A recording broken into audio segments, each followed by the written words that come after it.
The Galactic Federation prided itself on mapping the stars, cataloging civilizations, and taming the unknown.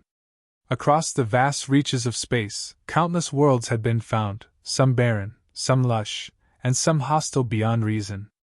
But no planet had ever shaken them like this one. It wasn't just dangerous. It was impossible. The probe's data came in fractured, corrupted by interference no known anomaly could explain. What it did capture was beyond comprehension. Atmospheric storms raged without end.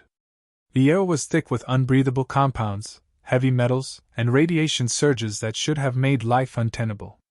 The gravity fluctuated erratically, as though the planet itself couldn't decide what forces ruled it. And yet, it was teeming with life. The creatures glimpsed in the fragmented feed were not just adapted to their environment. They were born from violence, shaped by a world where only the most brutal survived. Predators that moved in ways physics shouldn't allow. Organisms that defied all known biological limits. No species in the Federation could have survived there, not even for a moment. The Council deliberated, debating whether to even acknowledge its existence. Some wanted it quarantined. Others suggested wiping it from the records entirely. There was nothing to gain from a world that promised only death. And then the humans volunteered. Their reasoning was simple. Earth itself was classified as a death world, a place most species wouldn't last a week. To humanity, danger wasn't an obstacle. It was an invitation. The Federation had seen humans walk unarmored through storms of razor-sharp ice on Kelsey's 4.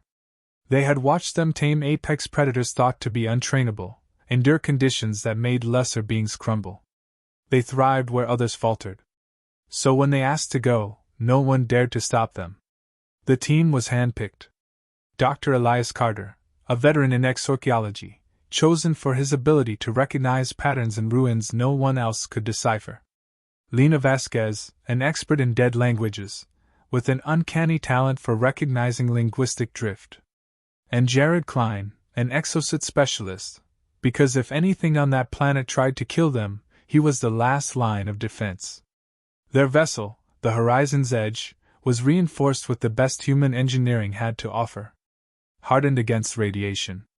Shielded against unknown atmospheric elements. Fast enough to run, strong enough to fight. They would need every advantage they could get. The descent was rough. The moment they breached the outer atmosphere, the ship's stabilizers screamed under the strain of winds that moved like living things. Every second, the readouts shifted, gravity spikes, magnetic distortions, signals that flickered in and out like whispers from something ancient and watching. Then the ruins appeared. Buried beneath the storms, half drowned in time, they sprawled across the landscape like the bones of a long-dead god. The architecture was shattered, yet intact enough to recognize patterns, roads, collapsed structures, remnants of machines that had once reshaped the land. It was impossible.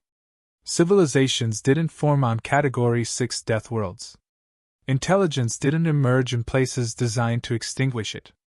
And yet there it was, evidence of a people who had built, who had thrived, before something had wiped them away. The ship touched down in the eye of a temporary calm. Outside, the wind howled as if furious at their presence. Inside the cockpit, Lena stared at the structures through the viewport, heart pounding. The architecture, there was something about it. The angles, the proportions. Something about it felt familiar. She didn't know why. But she was about to find out. The moment the ship's ramp lowered, the world seemed to exhale, a thick, searing wind that scraped against their reinforced suits. The terrain stretched ahead in jagged ruin, stone and metal fused by time and violence. Sensors flickered, struggling to get a clear read through the interference. Everything about this place rejected understanding. Elias led the way, boots crunching against the ground that felt almost unnatural, as if the planet itself had once been reshaped by something beyond human comprehension. Jared's rifle stayed raised, scanning the shadows between broken structures. The silence was wrong.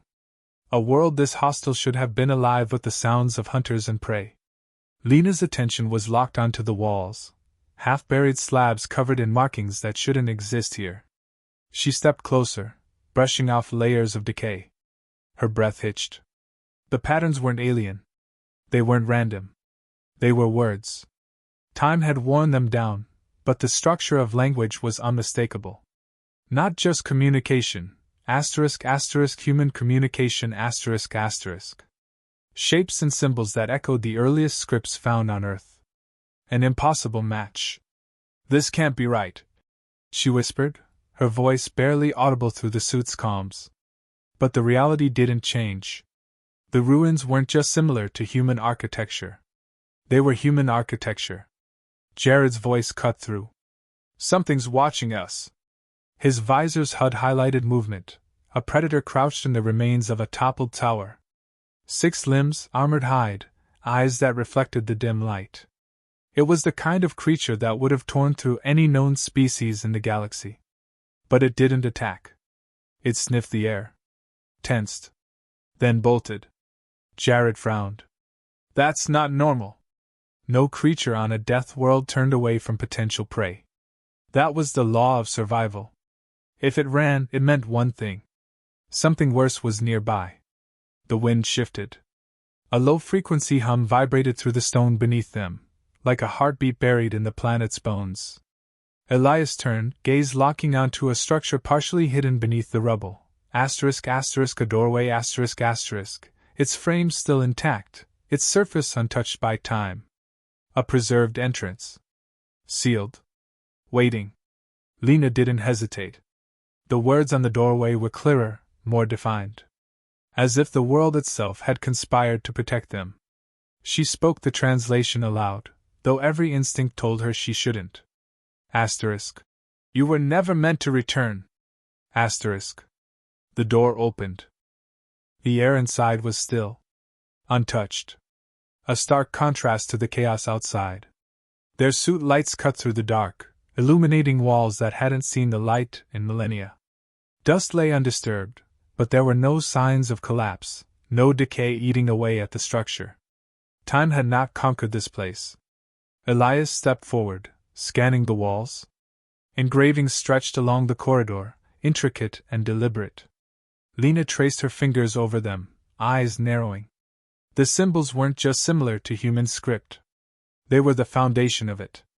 Older than Sumerian, older than anything recorded in Earth's history. Jared moved ahead, his grip tightening on his weapon. His visor's HUD outlined something at the end of the hall, a structure, metallic, humming with dormant energy. A console. Intact. Lena knelt beside it, brushing away the dust. The inscription above it was clear. Record of departure. Her fingers hesitated over the panel. Then she pressed down. The room shuddered as ancient machinery roared back to life. Lights flickered. A dull hum filled the space. Then movement.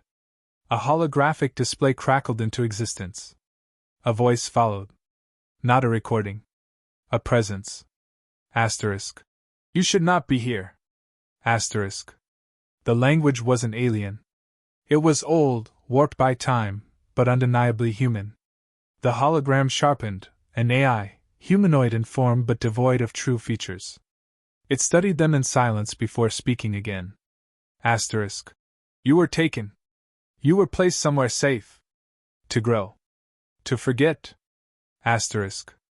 Elias exchanged a look with Lena. His mind raced through the implications, but she was already processing it. This planet, this death world, wasn't abandoned. It had been left behind. Who moved us? Elias asked, his voice steady. The AI hesitated. Then a response. A war was fought. You were the threat. Jared stiffened. To who? The answer came with no emotion. To everything. The weight of those words sank in. Humanity hadn't just been removed. They had been contained. Lena stepped forward. Who decided that? The AI flickered. If you are here, they will know. The room vibrated as if the world itself had heard. Outside, something was coming. The walls trembled. A distant, rhythmic pulse echoed through the chamber, growing stronger. The AI flickered, its form distorting as if struggling to maintain its presence. Asterisk. They are aware. Asterisk. Jared moved first, weapon raised.